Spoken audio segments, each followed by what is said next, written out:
Welcome back to News Channel 3 this Sunday morning. Statewide temperatures are forecasted around 0 degrees with wind chills making the air feel even colder than 25 degrees below zero.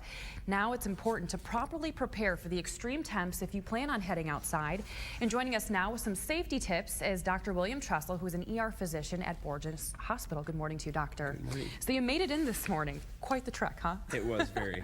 Now, I was reading a lot of tips, and the one that really came to my mind was, of course, we're all going to dress warm, but to keep a scarf around your neck because, the exposure to your lungs can be harmful. It is. When it's very cold outside, our body has to warm up all of that air, and so every time that we're breathing this cold weather, it will really lower our body temperature much quicker than normal. Now, what are the signs of frostbite, hypothermia, and how soon can these set in?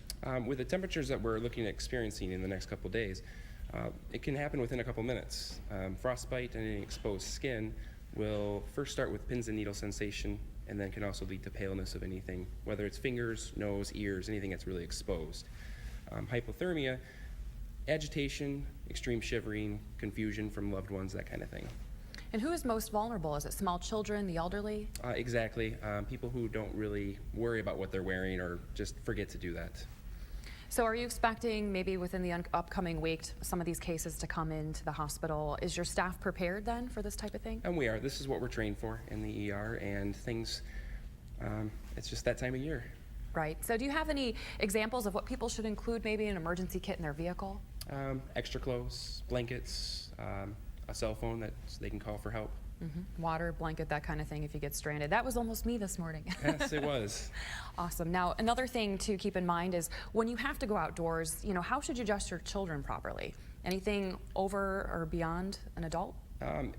Try to cover every exposed part of skin, multiple layers, keep them dry, and truly in the next couple days, not being outside that long.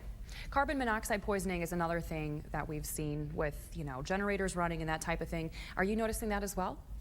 We haven't had many cases of it here. I think a lot was with the power outage that happened more in the middle of the state. So. And what are the symptoms for that? Headache, confusion, sleepiness, big things. Right, okay. Now, when you're at the ER and you're seeing people pouring through the doors, do you have any tips for folks who may want to get there at a certain time of the day where things aren't as busy, that type of thing? If it's an emergency, we'll take care of you as soon as you get in there.